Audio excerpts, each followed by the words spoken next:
अक्सर अपने मुतनाज़ा बयानात को लेकर चर्चा में रहने वाले बागेश्वर धाम के पीठाधीश्वर धीरेन्द्र कृष्ण शास्त्री ने एक बार फिर हिंदू मुस्लिम को लेकर ऐसा बयान दिया जो किसी तरह से एक मजहबी रहनुमा को जेब नहीं देता। धीरेन्द्र कृष्ण शास्त्री ने हिंदुस्तान के सभी मुसलमानों को कन्वर्टेड बताया है, लेकिन सवाल यह है कि आखिर धीरेन्द्र शास्त्री को क्यों जरूरत पड़ गई कच्चा और पक्का मुसलमान के बीच फर्क करने की। रिपोर्ट देखिए।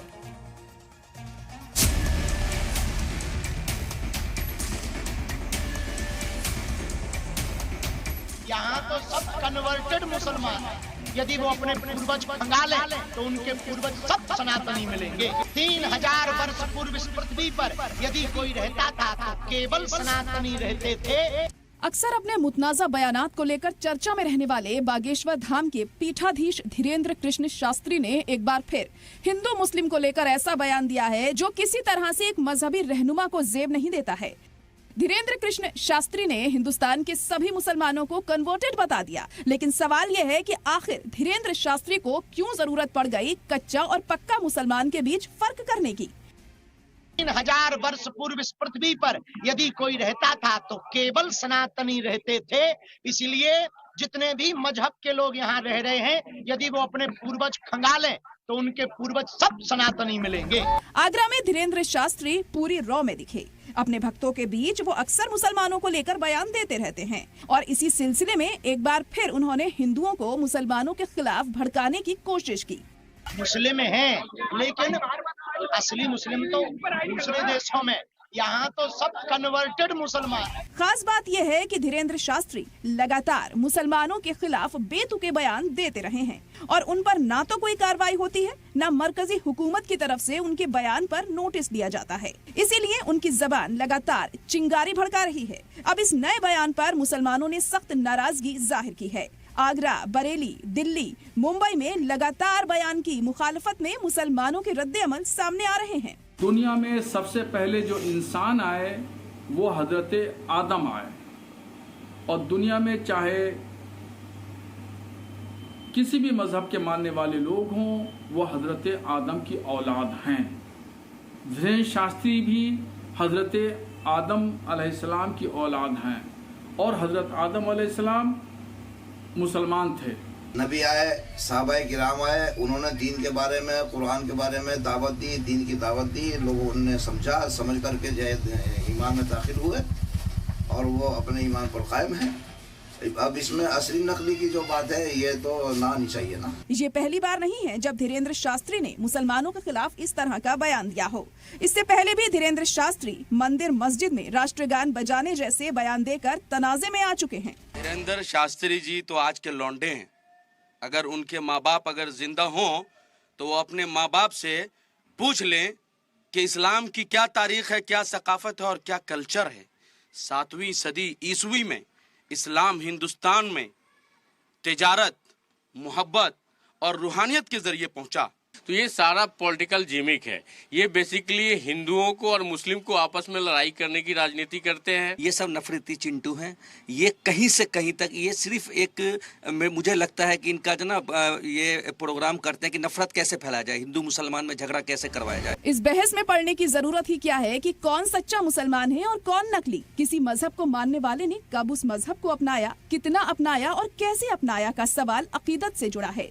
आइन कहता है कि मजहब मानने की खुद की आजादी है। ऐसे में धीरेन्द्र शास्त्री का मुसलमानों पर ज्ञान सनातनी कम सियासी ज्यादा लगता है। हमको सर्टिफिकेट क्यों चाहिए? पहली बात, उनके बोलने से हमारा असली और नकली का मतलब क्या है? अभी जो पंजाब में आपदा आई हुई है, आप देखिए वहाँ पे सारे इंडियन मुस्लिम ही है। आपने जाना चाहिए था पहली बात तो वहाँ पे। अगर आप हिंदुओं की बात करते हो तो आपने जाना चाहिए था पंजाब को। हमारे को तो जरूरत ही नहीं पड़ती थी। उससे क्यों सर्टिफिकेट लेंगे? वो होता है कौन? वो खुद डुप्लीकेट है सर। धीरेन्द्र शास्त्री सनातन पर बयानों के नए रहनुमा बनकर सामने आ रहे हैं। अपने इश्तियाल अंगेज बयानों की वजह से वो हमेशा लाइमलाइट में रहना चाहते हैं, लेकिन उनके बयानों पर किसी तरह का एक्शन ना होना इस बात की तरफ भी इशारा करता है कि उन्हें कहीं ना कहीं सियासी सपोर्ट तो जरूर हासिल है। क्योंकि अगर कोई मुस्लिम मजहबी रहनुमा इस तरह के बयान दे देता तो आप जानते ही हैं कि उसके खिलाफ क्या कार्रवाई होती। ब्यूरो रिपोर्ट, सलाम टीवी। एआईएमआईएम के रियासती सदर शौकत अली ने कथावाचक धीरेन्द्र शास्त्री के बयान पर पलटवार किया है। दरअसल धीरेन्द्र शास्त्री ने हाल ही में भारत के मुसलमानों को नकली और कन्वर्टेड बताया था, जिसके बाद शौकत अली ने पलटवार करते हुए धीरेन्द्र शास्त्री को नकली हिंदू और असली माजी मुसलमान बताया है।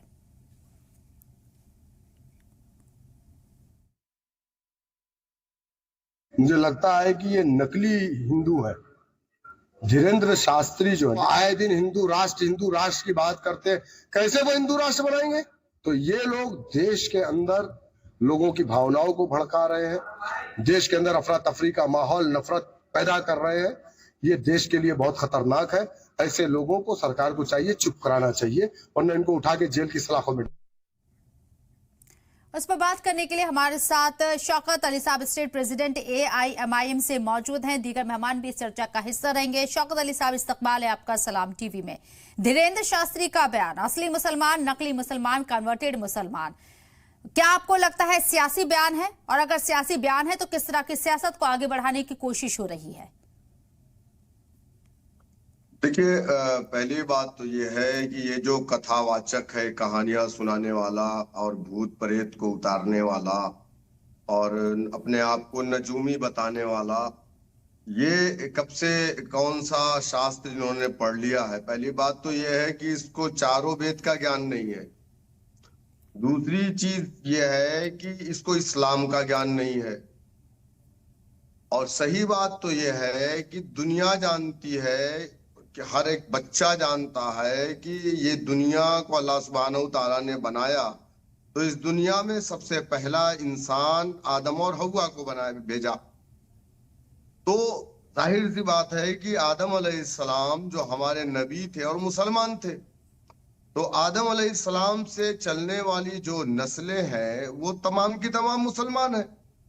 वो एक अलग सी चीज है कि जिसके माँ बाप जिस कल्चर के होते हैं अपनी आल औलाद को उस कल्चर में लेके जाते हैं, तो उसमें लोग अपने अलग अलग रास्तों पर चले जाते हैं। कोई अपने आप को हिंदू कहता है, कोई सिख कहता है, कोई पारसी है, कोई यहूदी है, कोई ईसाई है।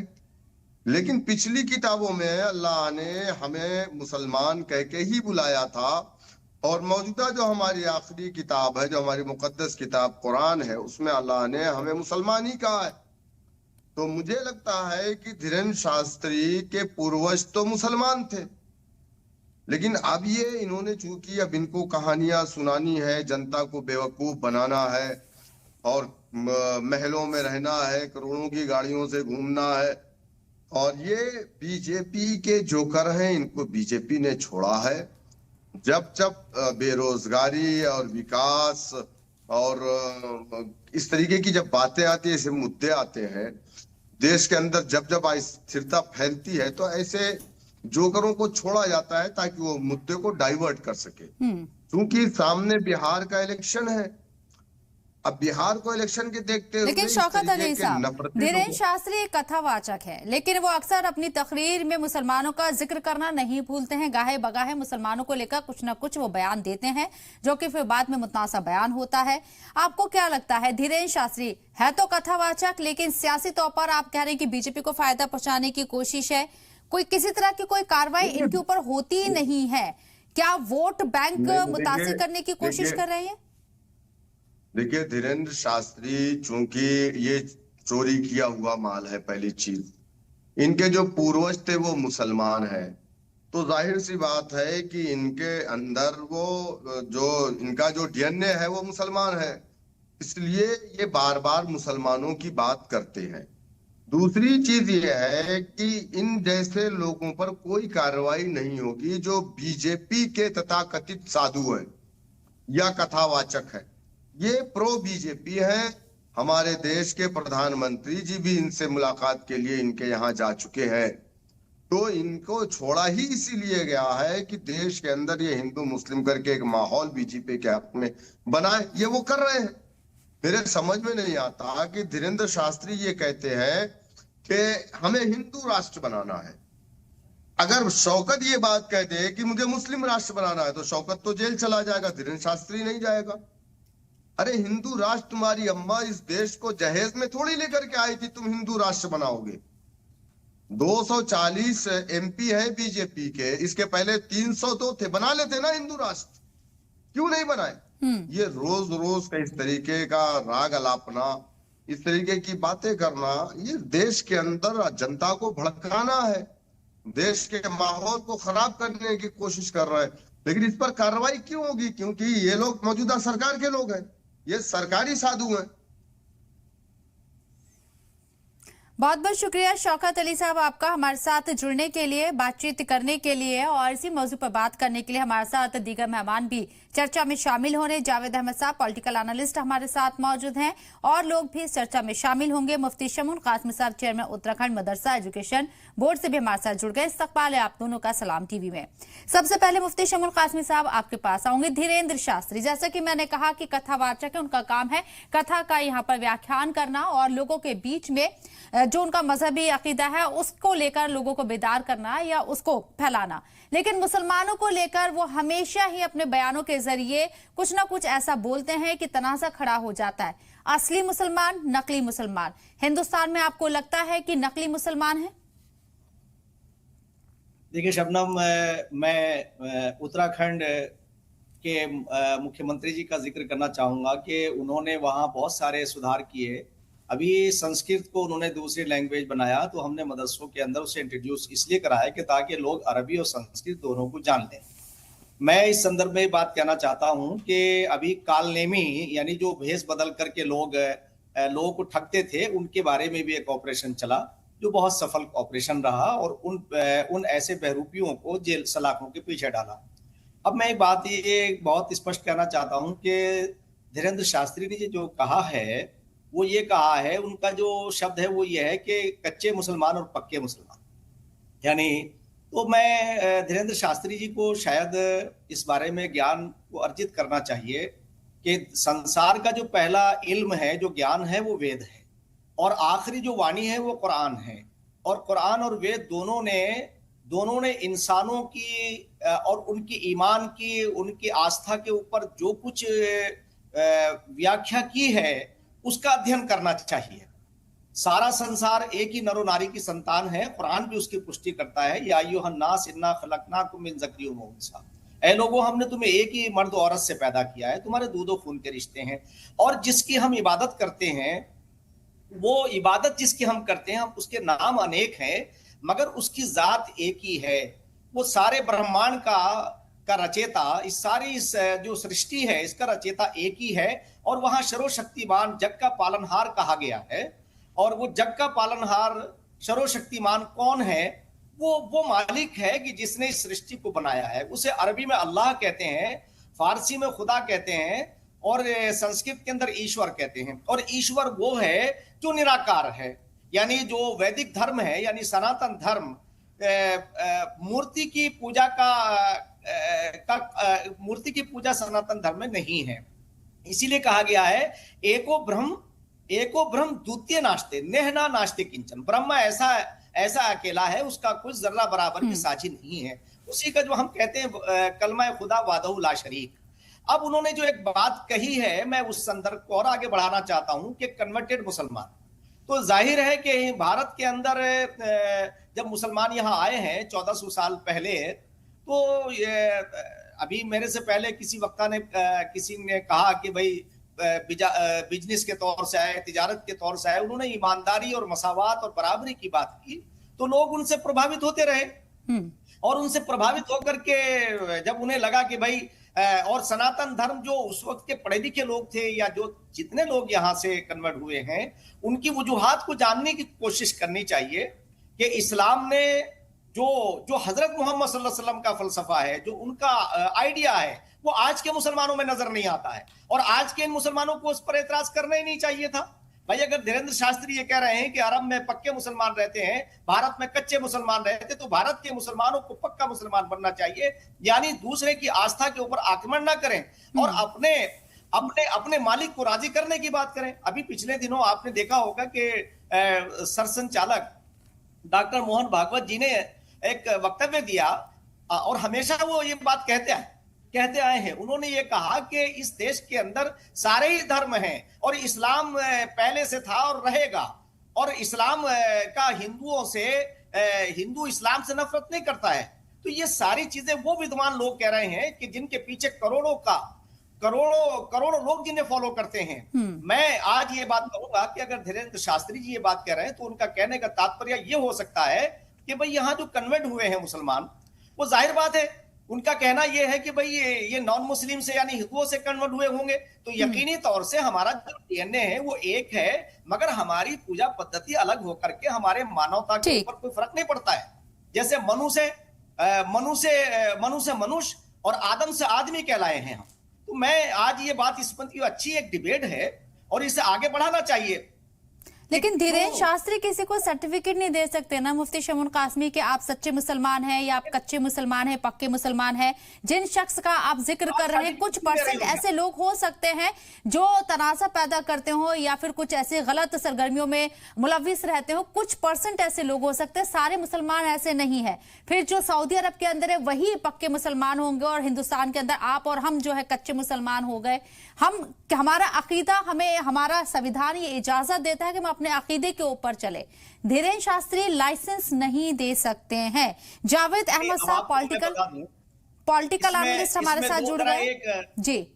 मैं एक बात आपको शबनम, मैं बस 10 सेकंड में मैं आपको ये बताऊं कि आप इस पे क्यों नहीं आप तदब्बुर करते कि अगर कोई कुछ बोल रहा है तो आपको सर्टिफिकेट लेने की जरूरत कहां है। अगर वो बोल रहे हैं तो आप भी तो बात कर रहे हैं, मैं भी बात कर रहा हूं। अगर धीरेन्द्र शास्त्री ये कह रहे हैं कि हमारे पूर्वज एक हैं, तो आप ये बताइए कि मैं ये कहूं आज और मैं लोगों से पूछना चाहता हूं कि मर्यादा पुरुषोत्तम श्री राम और श्री कृष्ण हम सबके पूर्वज हैं। हमारी पूजा पद्धति अलग है, मगर जिसकी हम इबादत करते हैं वो तो एक ही है। और जो उस मालिक के कायनात ने कहा कि इबादत कैसे होनी चाहिए, इबादत बजुस खिदमत खल्कनेस्त, ईश्वर की इससे बड़ी कोई प्रार्थना नहीं हो सकती कि मानव सेवा की जाए। तो मुसलमानों को अपने अंदर रिफॉर्म लाना चाहिए, उन्हें खिदमत खल्क से जुड़ना चाहिए।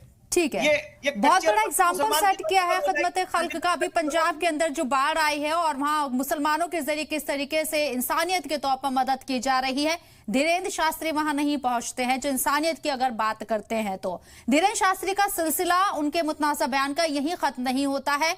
हिंदू राष्ट्र बना के रहेंगे, मुसलमान कायदे में रहेंगे, फायदे में रहेंगे, इस तरह के स्टेटमेंट है उनके। जावेद अहमद साहब, धीरेन्द्र शास्त्री पॉलिटिकल शख्स है, कथावाचक है, किस तरह से उनकी पर्सनालिटी को आप देख रहे हैं उनके बयानों को देखते हुए?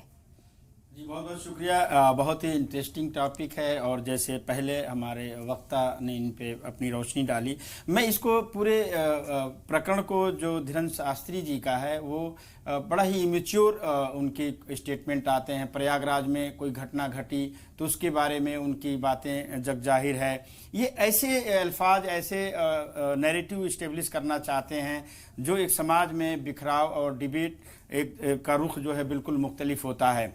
बिल्कुल इससे पहले जो वक्ता हैं उन्होंने मजहबी तौर पे बात को कहने की कोशिश की। और धीरेन्द्र शास्त्री का अगर बैकग्राउंड देखा जाए तो उनकी तालीमी मेयार या उनकी सोहबत या उनके एक धर्म गुरु की पहचान अभी इस्टेब्लिश नहीं हो पाई है। तमाम जितने मुल्क में हमारे धर्माचार्य हैं और आचार्य हैं, उनकी अगर देखें तो उनके एक बैकग्राउंड है, उनका एक बड़ा स्पिरिचुअल और उनकी स्टडी है। तो एक तो ये बात है कि हो सकता है कि इनकी सारी बातें पॉलिटिकल नैरेटिव से आता है, लेकिन मैं एक चीज़ इस बहस में ऐड करना चाहूँगा कि दुनिया का वजूद कब हुआ और कैसे हुआ इस पे तो नहीं होगा, लेकिन कब, जो साइंटिफिक पैरामीटर हैं वो बताते हैं कि दुनिया की जो वजूद है 4.4 बिलियन ईयर्स है। और दुनिया में ऐसे भी पत्थर जिनसे इनकी डेटिंग की जाती है वो है 4.2 जो है ईयर है। जिरकन क्रिस्टल है जो ऑस्ट्रेलिया और कनाडा में पाया जाता है। इंसान के वजूद कब में आया? 2 लाख वर्ष पहले वजूद में आया।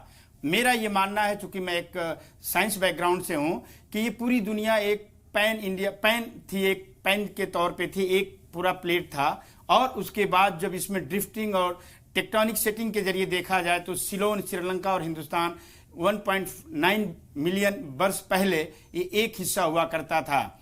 हम जिसके मानने वाले हैं, कुरानिक जो वर्जन है जो बहुत साफ वो इंसान के वजूद का और ज़मीन के वजूद का बेहतरीन व्याख्यान है। हमें वो इंसानियत और रहमत के लिए वो किताब आई है, वो सब उससे लाभ ले सकते हैं। वो ये बताता है कि जब पहला दुनिया में इंसान आया, जिसको हम एडम यू कहते हैं, उसी आदम और हव्वा के नाम से जानते हैं, उसी को वेद जो कहता है मनु कहता है।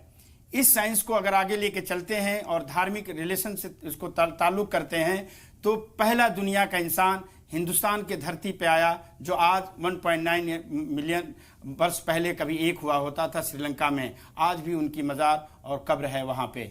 हम ये देखते हैं कि दुनिया के रिवोल्यूशन में इंसान का वजूद जो है ये बहुत ही तारीखी है, जो हिंदुस्तान को इसका मुकद्दर है कि उसको ये सर्फ हासिल है। इसी तरह जब हम अरब की बात करते हैं और इंडिया की बात करते हैं, यानी एशिया की बात करते हैं और ईस्ट एशिया की बात करते हैं, तो डिफरेंट इसमें रिफॉर्म हुए। हम जिस सनातन धर्म के परपेक्ष में जब हम हिंदुस्तान में बात करते हैं तो बहुत ही क्लियर और साफ है, वो शाश्वत है, यानी वो हमेशा बने रहने की मजहब की बात करता है। उसके दो सिविलाइजेशन दिखते हैं कि इंडस वैली में जो 3300 BC पहले उसका एक सबूत मिलता है। इससे पहले आप जाएंगे तो मेसोपोटामिया में भी उसकी सभ्यता मिलती है। तमाम ये एरा जो हैं बिल्कुल एक तरह से इंटैक्ट हैं। मुख्तसर कहना यह है कि मजहब का जो पूरा सृष्टि से जो उसका ताल्लुक है वो इंसान है। इंसान का वजूद जो पहला दुनिया में आया वो पैगंबर के नाम से जाने जाते हैं। वो ईमान वाले थे और आखिरी पैगंबर और आखिरी किताब कुरान जो बहुत स्पष्टता से कहती है।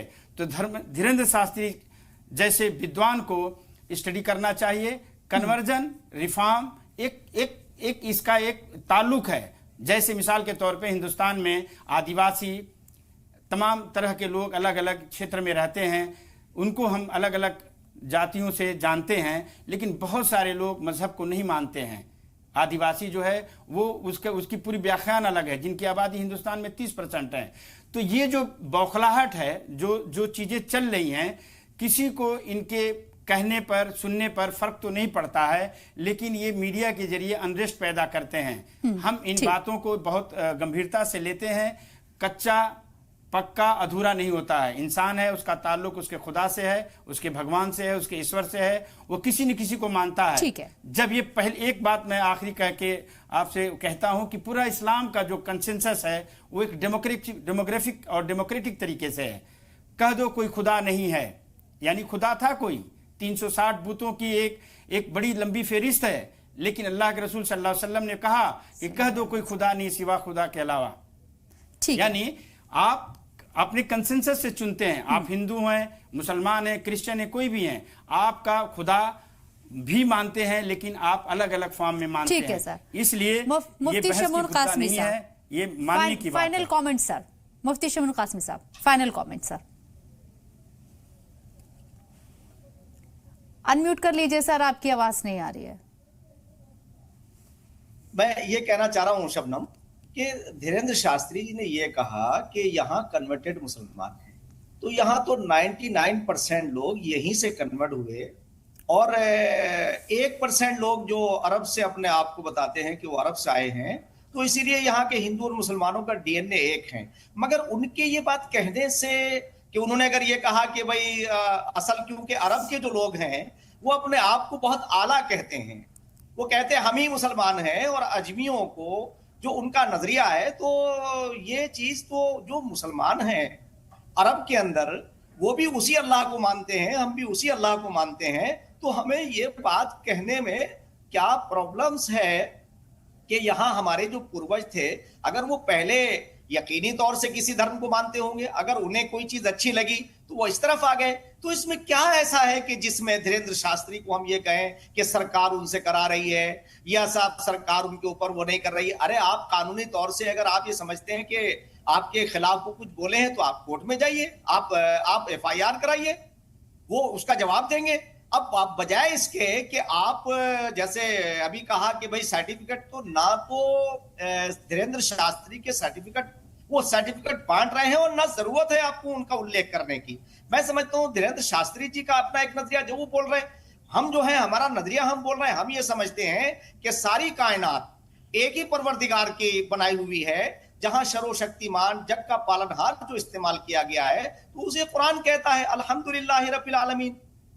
हम उस अल्लाह की तारीफ करते हैं, उसकी प्रशंसा करते हैं, उसकी इबादत करते हैं जो तमाम आलमों का पालने वाला, तमाम ब्रह्मांड का मालिक है, और इस ब्रह्मांड के मालिक को कोई मना नहीं करता। वहां कहा गया एको ब्रह्म द्वितीय नास्ते, एकम एवं अद्वितीयम ला इलाहा इल्लल्लाह। अगला पार्ट है मुहम्मदुर रसूलुल्लाह, वन गॉड विदाउट सेकंड।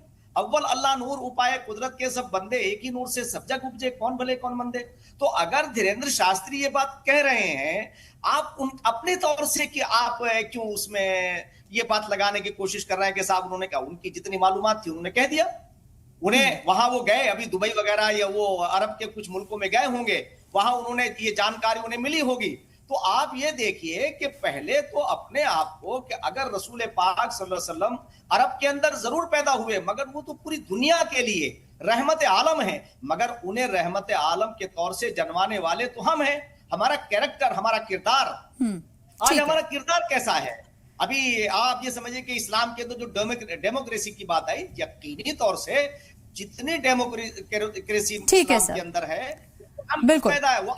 और यही डेमोक्रेसी है कि इसी वजह से धीरेन्द्र शास्त्री भी यहाँ इस तरह का बयान दे देते हैं। बहरहाल बहुत बहुत शुक्रिया आप खास मेहमानों का हमारे साथ जुड़ने के लिए, अपना कीमती वक्त देने के लिए।